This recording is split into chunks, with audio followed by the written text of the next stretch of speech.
Oh, yeah! Philly Kuts here. I got my second comic haul video for September 2014. I got a pretty extensive stack of comic books, both current and back issues of stuff that I'm interested in, stuff that I like to get. So I got this stack of comics here, and then I also have this other stack of comics over here. This is more of the current stuff. So, but maybe I'll start here with what I've got first, okay? When I was down in Queens, New York, I forget the name of the comic book shop. I was a little disappointed with the place. Maybe in another video I'll put it up, but yeah. I started to pick up the Death of Wolverine series. Apparently, Wolverine loses regenerative powers, and he's going to die. Or at least, that's what they say. But, he's not going to die. He's never going to die. Come on.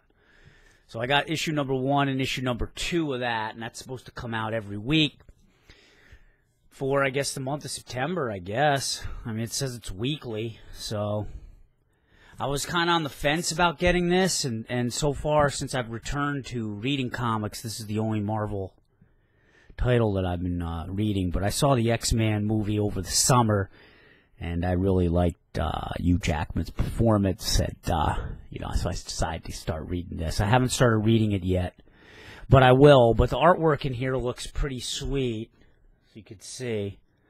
Uh-oh, spoiler alert right there. And they also give some extras in the back of issue 2, and I think they do the same thing in 1. Some storyboard stuff and little goodies there, trinkets and stuff. And then on the back, he's giving you the finger, saying, yeah, you're going to spend that $20 this month, boy. Find out what happens to me. All right.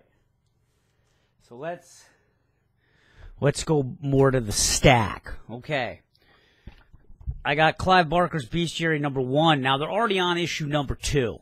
It was supposed to come out today on the 17th. My comic book store in Albany, New York, Earthworld, was already sold out of it. I don't know what the hell is going on there, because I was able to grab this thing, a week after it was released last month, and they had multiple copies. So I don't know what the hell is going on there. But basically think, Hellraiser Masterpieces, kind of, where it's just a collection of different Pinhead stories and stories about the Cenobites.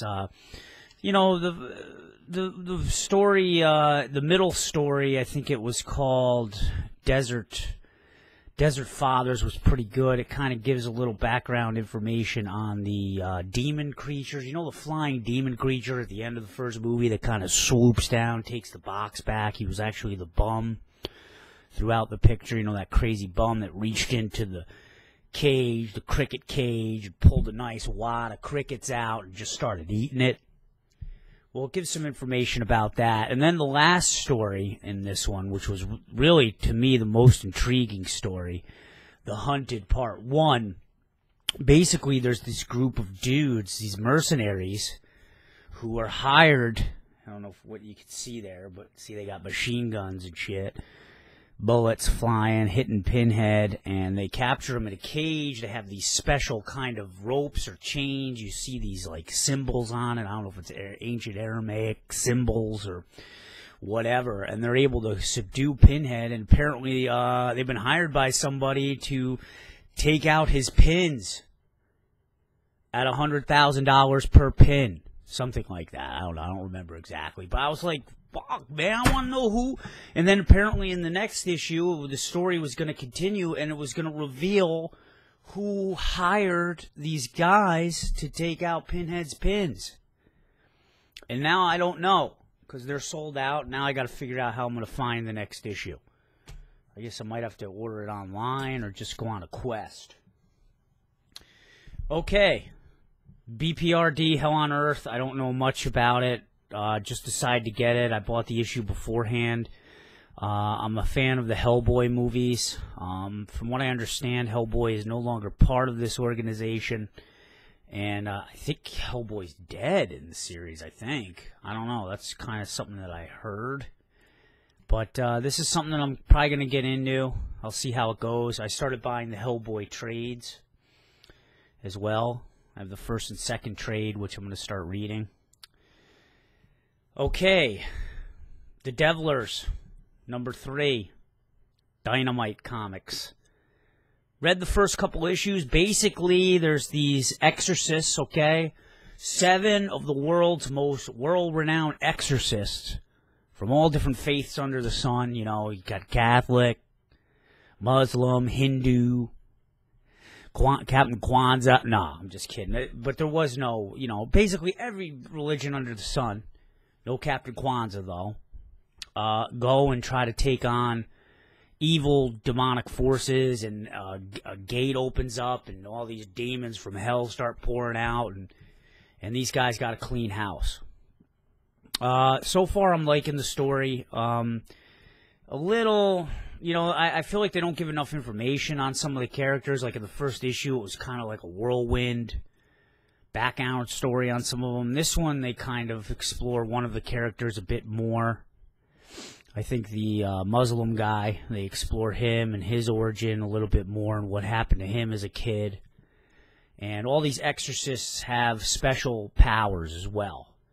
So pretty interesting. It's by Joshua Hale and Matt Triano.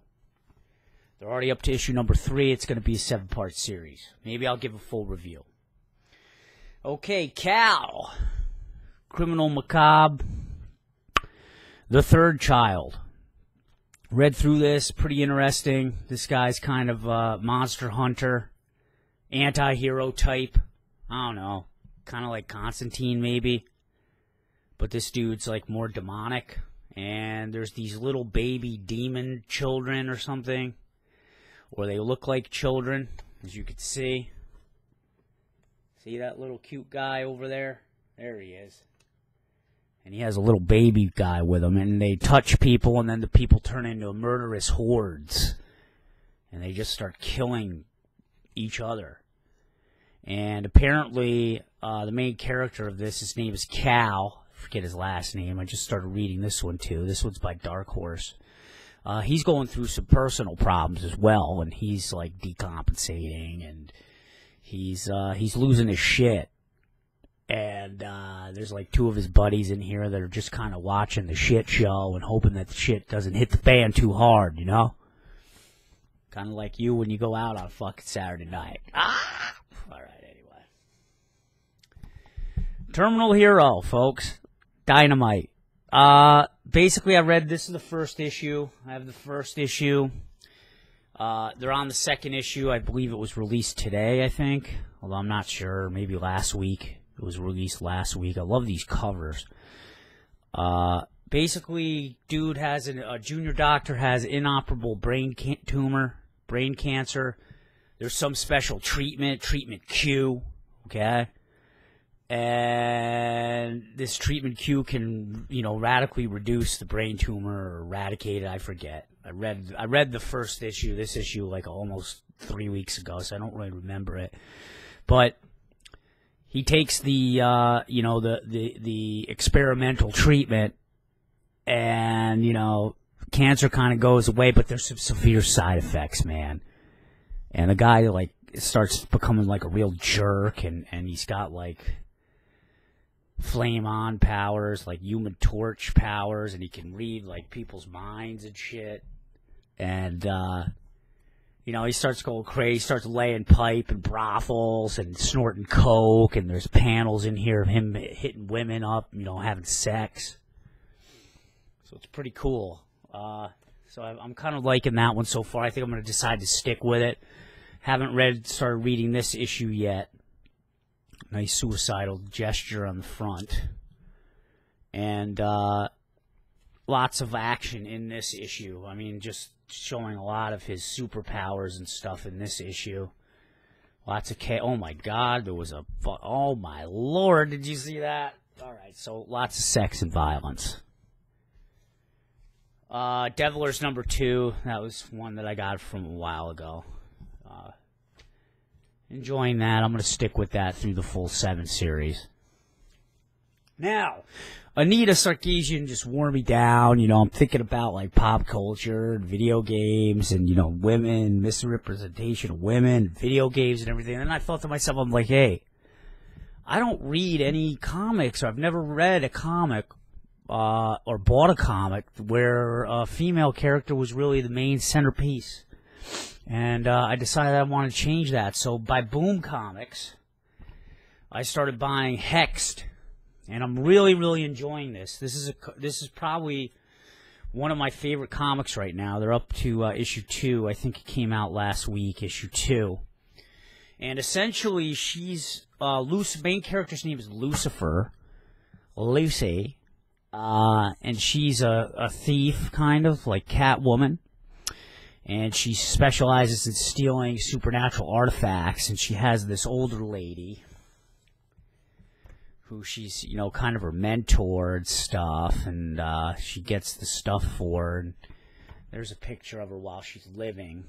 But I'll just say she, in this first issue, she does make the ultimate sacrifice, because someone that she knows, doesn't particularly like very well, knows, but she has to make a pretty big sacrifice to help this person.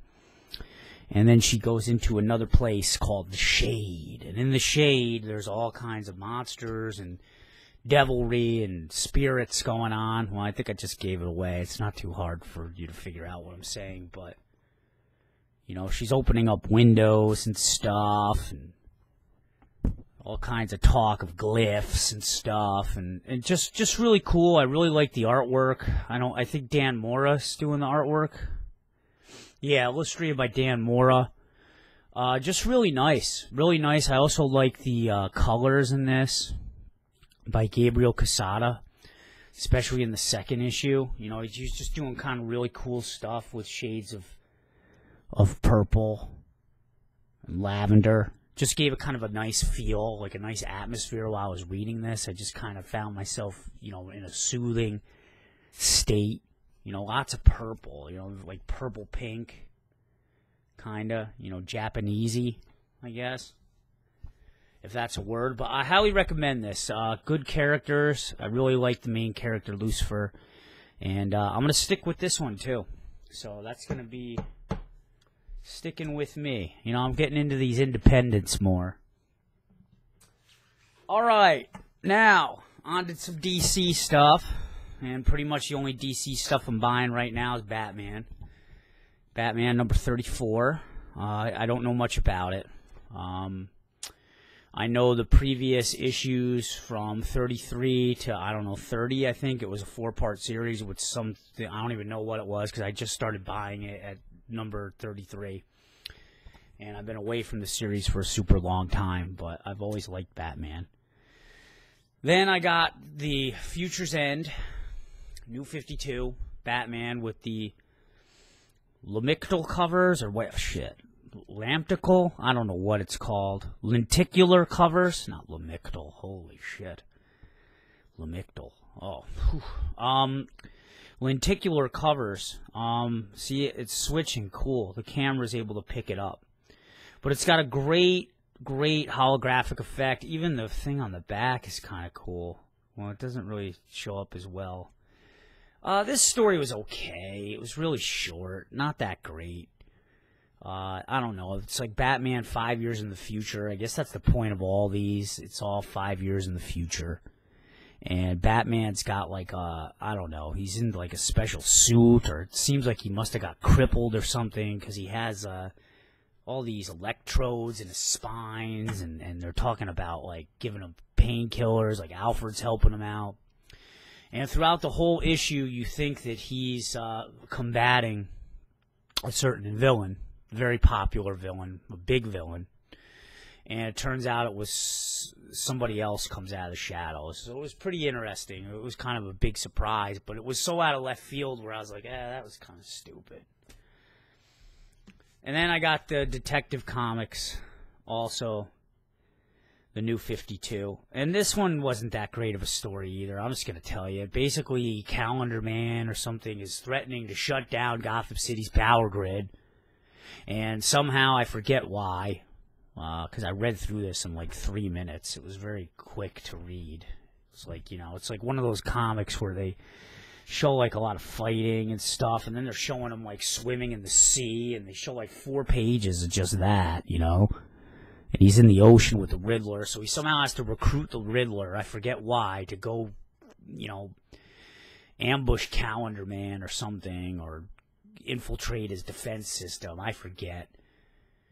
And it turns out that, I don't know, Batman tricks the Riddler in the end. I'm not going to tell you how, but Batman tricks the Riddler, and that was like, joke's on you, Riddler.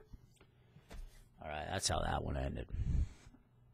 Sorry if my, you know, my camera is like really up at like a weird angle, so it's kind of weird. Like I'm trying to look at myself on the computer, but when I look at myself, as you can see, I'm like down that way, so I gotta like kind of look here, but then I can't see myself on the screen. I should probably just shut my monitor off and just focus on the camera. Alright, anyway. Alright, and then I'm gonna go through this stack of comics very quickly.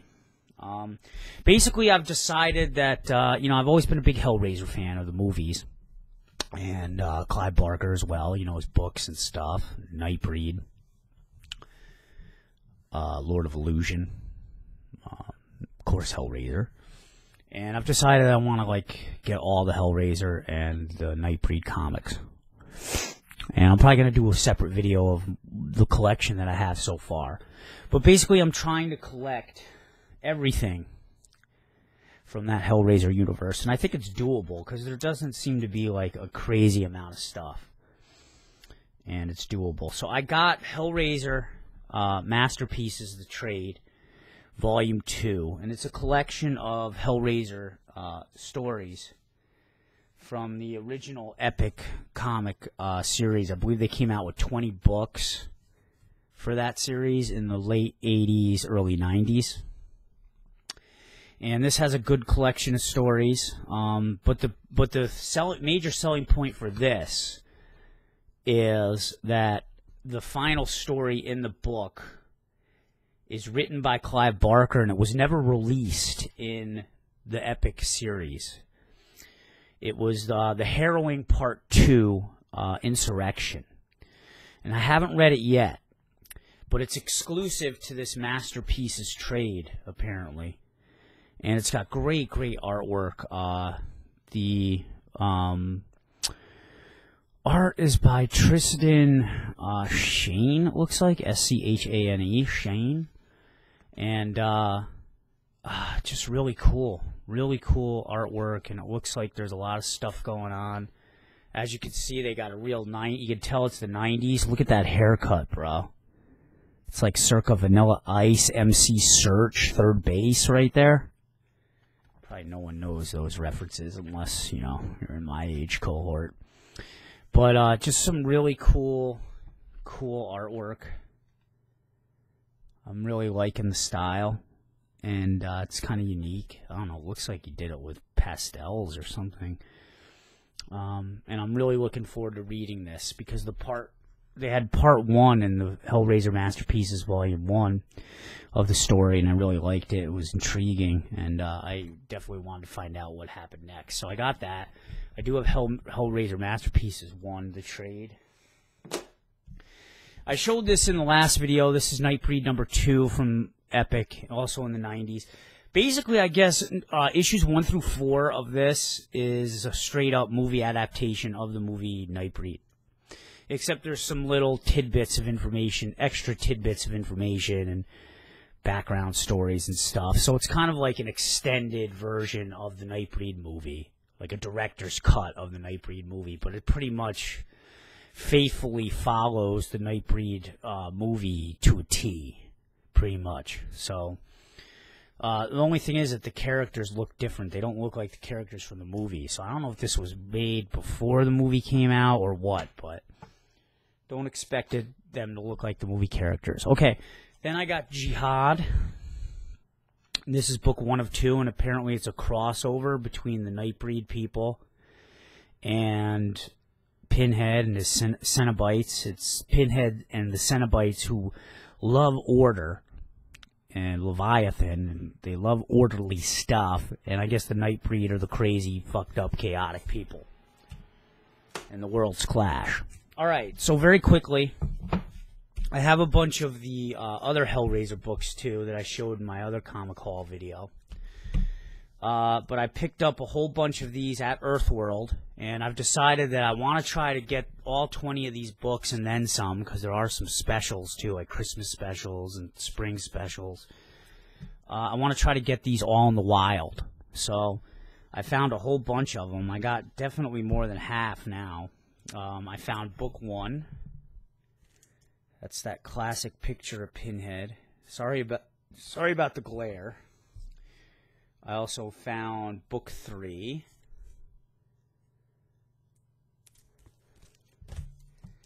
Can I do something about this? Let me see. Nah, that made it worse. I got book 5. Book 5. Son of a bitch. Technical fucking difficulties. I got book 6. Okay. I got book number 7, which is the beginning of the Devil's Brigade. And I guess the Devil's Brigade ended up being a 20-part story within all of these, but it was very confusing, and the art styles radically changed from one part to the next because there's all different artists doing them, and I don't know, I didn't really like it so far, and the stories seemed very disjointed on that one, but those stories aside, I'm really enjoying all the other stories in here. Book number 9, I got a little ghoulish peekaboo. Okay, that looks like the best angle to show them that. And then I got book number 11. There's Pinhead looking all Christ-like. It's like the shepherd there.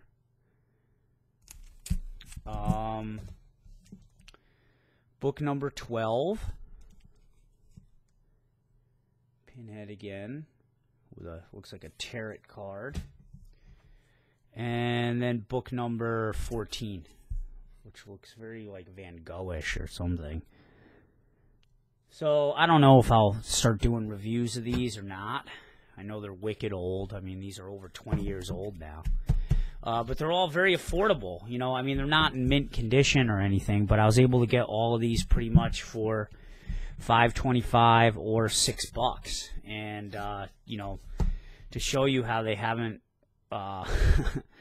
gained any value. 20 years ago when these came out, 20 plus years ago in some cases, these were $4.95 cover price. So talk about the holy comic book crash, Batman. But you know, I'm not 11 years old anymore thinking that I'm buying comics because I'm going to make, well, a whole bunch of money one day. Which, unfortunately, maybe I'll make a video. When I was a kid, that's what I used to do. I used to go out and collect comics, not because I wanted to read the particular comic, but because I thought it was going to be worth something. And then I have all these comics at my old man's house in boxes that are just worthless. But whatever. I did enjoy reading Punisher back then. Thought about maybe revisiting that title.